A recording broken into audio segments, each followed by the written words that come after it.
हमारे चैनल के साथ जुड़े सभी दर्शकों का बहुत बहुत स्वागत है। दोस्तों, आज के समय में बहुत सारे लोग सफल एंटरप्रेन्योर बनना चाहते हैं। तो आज हम बात करेंगे एंटरप्रेन्योर अनीश मलिक के साथ, जिन्होंने मेडिकल से रिलेटेड बहुत सारे प्रोजेक्ट्स किए हैं और अभी हाल ही में उन्होंने मेडिको टॉक्स का चैनल शुरू किया है। उनके चैनल के बारे में बात करेंगे, उनकी जर्नी के बारे में बात करेंगे। सर, आपका बहुत बहुत स्वागत। Thank you very much Reena ji, thanks a lot. Sir, सबसे पहले तो पूछना चाहेंगे, अभी हाल ही में जो आपने मेडिको टॉक्स का चैनल शुरू किया है, ये चैनल कैसे आपने शुरू किया, क्या इसका ऑब्जेक्टिव है? First of all thank you very much, आप यहाँ पर आए और हम इस बहुत ही जिसको कहते हैं ना वेरी एंटरप्राइजिंग टॉपिक आपने चूज़ किया, right. So basically medico talks जो मेरे दिमाग में सबसे पहले आया था, being in this medical field for the last so many years, मेरे पास काफ़ी क्वेरीज आती रहती थी, चाहे वो कोई भी नॉर्मल ह्यूमन बीइंग हो, कोई पेशेंट हो या किसी हॉस्पिटल से रिलेटेड हो या पैरामेडिक हो या कुछ भी इससे से रिलेटेड। सो हेल्थ केयर से रिलेटेड उनके दिमाग में कुछ ना कुछ ऐसे क्वेश्चंस होते थे जो मैं उनको रेगुलर बेसिस पे हेल्प करता था उस क्वेश्चंस को आंसर देने की। अगर मैं नहीं दे पाता था तो मैं किसी अपने सीनियर डॉक्टर से डिस्कशन करने के बाद उनको हम रिजॉल्व करते थे।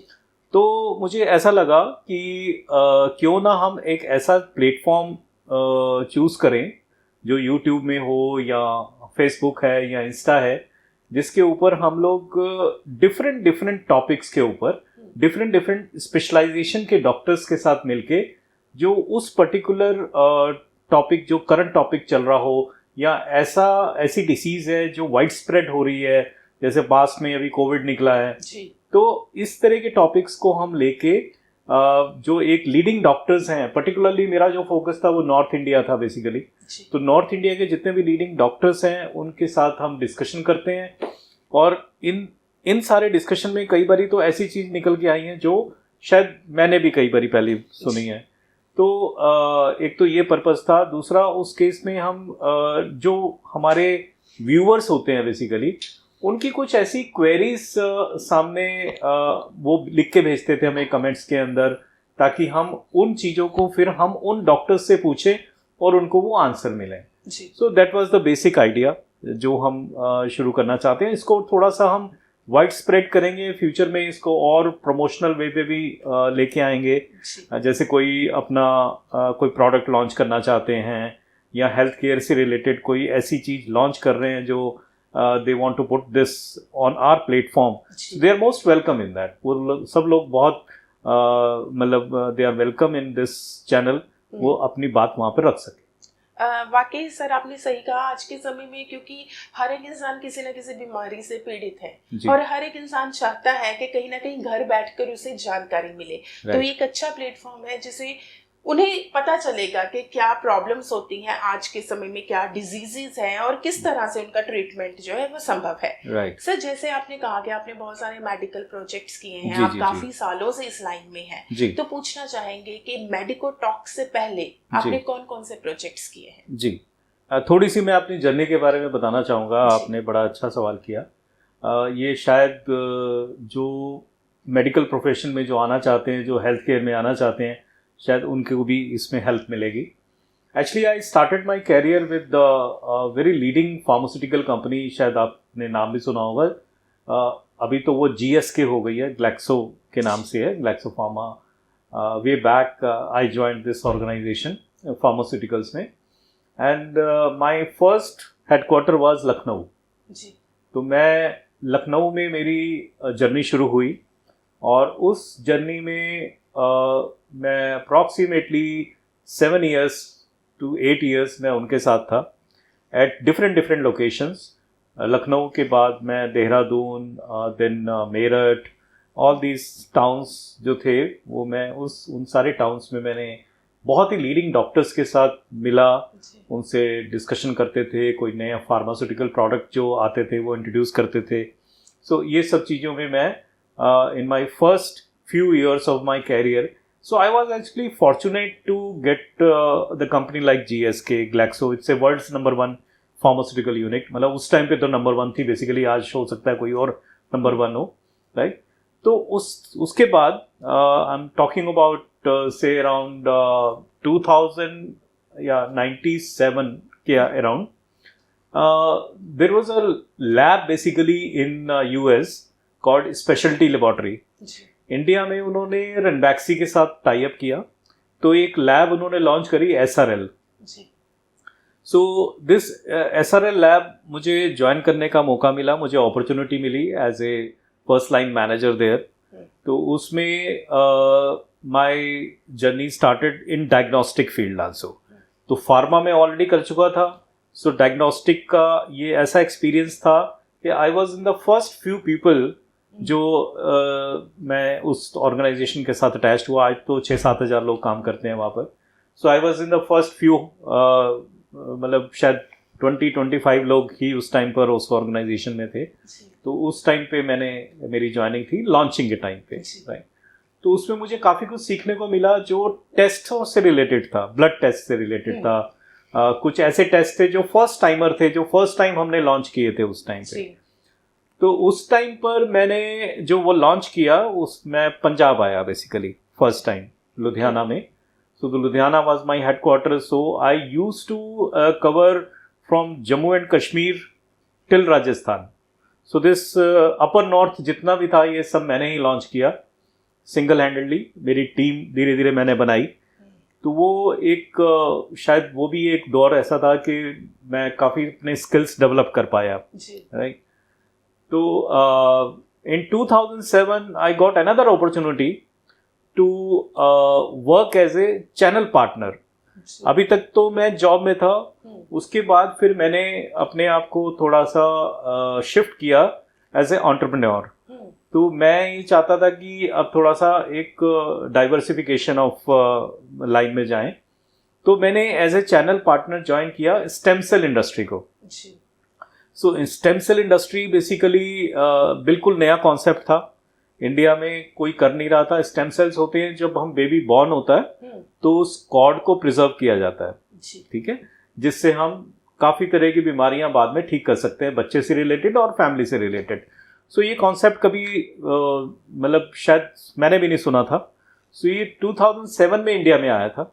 सो I got this opportunity, so I took this because ये भी देखिए, मैं अभी जितने भी नए हमारे लड़के हैं जो MBA कर रहे हैं या कर चुके हैं या BBA कर चुके हैं, उनके लिए भी एक सीख है कि देखिए ज़िंदगी में रिस्क तो लेना ही पड़ता है जी। मैं भी एक बहुत बड़ी पोस्ट पर था जब रनबैक्सी में मैं काम कर रहा था और बहुत अच्छी सैलरी पे था। So I shifted to this industry as a channel partner, जहाँ पर मेरे को मतलब अर्निंग का पार्ट पहले दिन से नहीं था, राइट। सो आई स्टार्टेड कि भाई मैं वो उन लोगों को बताना चाहता हूँ कि रिस्क जरूर लेना चाहिए। देखिए रिस्क नहीं लेंगे तो आप आगे नहीं बढ़ सकते, ठीक है। तो ये उन सब लोगों के लिए है, शुरू में कुछ साल जो है वो अपना एक्सपीरियंस गेन करें जॉब में रहकर, और उसके बाद they can switch over to any industry. अब अगर मैं हेल्थ केयर में, तो मैं हेल्थ केयर के बारे में कुछ बताऊंगा आपको, बट मैंने भी एक रिस्क लिया और रिस्क फ्रूटफुल रहा।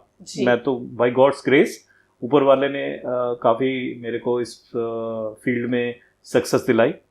तो वो जो जर्नी थी फर्स्ट एनरोलमेंट से स्टार्ट होके स्टेम सेल इंडस्ट्री को मैंने काफ़ी ऊपर तक हम लेके गए।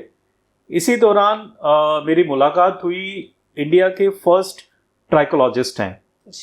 जो ट्राइकोलॉजिस्ट होते हैं, मैं आप दर्शकों के लिए बताना चाहूँगा, ट्राइकोलॉजी होता है it's a science of hair and scalp, right. So it's a super specialization only in hair, right. तो मेरी मुलाकात हुई डॉक्टर अपूर्वा शाह हैं, he is in Bombay, right. तो वो अपने क्लिनिक्स को सेटअप कर रहे थे पूरे इंडिया में। So we had a discussion, so he wanted to launch Punjab.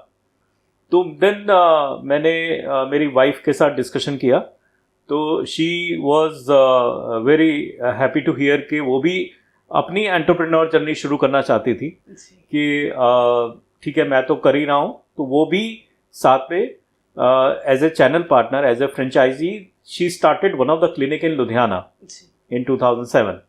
सो वो हमने, that was the first clinic of its kind in Punjab. जहाँ पर हमने ये रिच फील्ड क्लिनिक के नाम से हमने ये शुरू किया। ये जो ट्राइकोलॉजी सेंटर है उसमें हम लोग थोड़ा सा आगे बढ़ते गए, जैसे जैसे अब हमने वो यूनिट सराबा नगर लुधियाना में शिफ्ट किया। वहाँ पर हेयर ट्रांसप्लांट यूनिट है, plus all the latest equipments are there to do this trichology basically.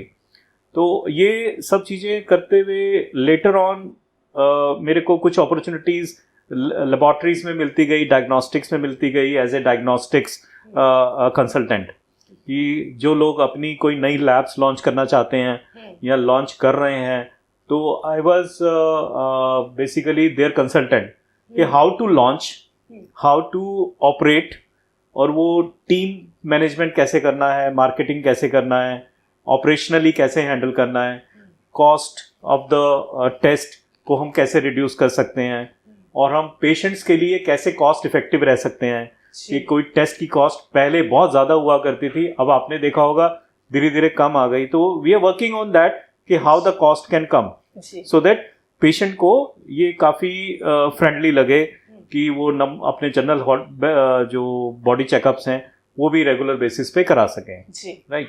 सो ये एक मेरा छोटा सा जर्नी का पार्ट है जो मैंने अभी थोड़ा सा एलाबोरेट किया इस चीज़ में।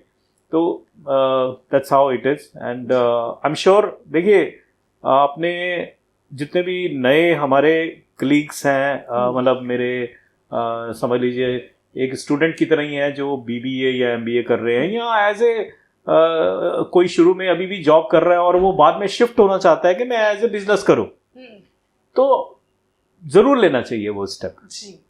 और वो स्टेप लेना इसलिए भी ज़रूरी है कि देखिए, आप कभी ना कभी तो कुछ अपना करना चाहेंगे ना। तो जब हम कभी ना कभी अपने करना चाहेंगे तो वो अपॉर्चुनिटी इंसान को ज़रूर लेनी चाहिए, और रिस्क ज़रूर होता है और रिस्क ज़रूर लेना चाहिए। This is what I feel. So sir, आपने एक बात तो बता दी कि रिस्क जरूर लेना चाहिए, लेकिन ये भी कहा जाता है कि बिजनेस जो है वो हर एक के बस की बात नहीं होती है। जी। तो हमारे कुछ लोग या वो स्टूडेंट्स जो हमें देख रहे हैं उनके लिए पूछना चाहूंगी कि बेसिक फंडा क्या होता है, क्योंकि जर्नी में बहुत सारे अप्स एंड डाउन्स आए होंगे, आपकी जर्नी में भी आए होंगे, नुकसान भी हुआ होगा कहीं पर ऐसा भी महसूस हुआ होगा कि मैंने क्यों जॉब छोड़ी, अच्छी खासी एक महीने बाद सैलरी आ जाती है। बिल्कुल। तो उनको कुछ बेसिक टिप्स दीजिए कि अगर आप एंटरप्रेन्योर बनना चाहते हैं, इस लाइन में जाना चाहते हैं, तो कौन सी बातों का ध्यान रखना चाहिए। देखिए, सबसे पहले तो वो जो सपना देख रहे हैं या नहीं देख रहे, ये सबसे बड़ी बात है। वो ड्रीम कुछ कर रहे हैं या नहीं कर रहे, उनके दिमाग में अगर 9 to 5 वाली जॉब है कि बस मैं इसमें बहुत कंफर्टेबल हूँ, तो वो लोग ऐसे एंटरप्रेन्योरशिप में ना जाएं। जो अपनी ज़िंदगी को बहुत कंफर्ट से गुजार रहे हैं, अगर उनको लगता है कि मैं बिजनेस शुरू करूँगा और मैं लाखों रुपए कमा लूँगा, तो मत जाएं। Then it will be a wastage of time for them, right. ये उन लोगों के लिए है जो बहुत बड़ा ड्रीम दिमाग में लेके चलते हैं और एक अपना टारगेट बना के चलते हैं। टारगेट मतलब down the line, may be after 1 year, 2 year, 3 year, 4 years या 5 साल के बाद मैं यहां तक पहुंचूंगा। ठीक है। सो जब हम एक टारगेट बना के चलेंगे, अगर टारगेट होगा तभी तो अचीव करोगे आप। जब आपके दिमाग में टारगेट ही नहीं है, बस आप किसी और के कहने पे आ गए, आज हम इंटरव्यू कर रहे हैं रीना जी आप और मैं, और हमने किसी को सजेस्ट कर दिया चलो जी आप बिजनेस शुरू करो, और वो एंटरप्रेन्योर बनने के चक्कर में कि जी हम लोग शुरू करते हैं, टारगेट है नहीं दिमाग में कि मुझे डाउन द लाइन 5 साल में मैं अपने आप को यहाँ पर देखता हूँ। ठीक है। सो और एक चीज और समझ लीजिए, सेविंग्स बहुत बड़ी चीज है। आप जब जॉब में हैं, अगर आप सेविंग्स नहीं कर रहे हो, आपको जब भी बिजनेस शुरू करना है, आपको ये मान के चलना है कि मेरे बैकएंड पे 6 महीने की सैलरी होनी चाहिए। ठीक है। मतलब इतना मेरे पास होना चाहिए, मुझे 6 महीने कुछ नहीं मिलने वाला किसी भी बिजनेस से, ये मान के चलिएगा। तो इतना आपके बैकएंड पे सपोर्ट सिस्टम होना चाहिए कि वो मैं ये ना हो कि मैं एक तरफ से जॉब छोड़ के बिजनेस की तरफ आ रहा हूं और पहले महीने से दूसरे महीने में मेरे पास इतना भी EMI देने के पैसे ना रहे, खाने के पैसे ना रहे, तो आप स्ट्रेस से ही खराब हो जाएंगे। जी। तो 6 महीने का हिसाब आप लेके चलेंगे, 6 मंथ्स तक आपको कुछ भी अर्निंग नहीं होने वाली, कोई भी बिजनेस शुरू कर लीजिए आप। जी। ठीक है, तो ये कुछ चीजें हैं, और भी काफी चीजें हैं जिसके ऊपर हम डिस्कस कर सकते हैं।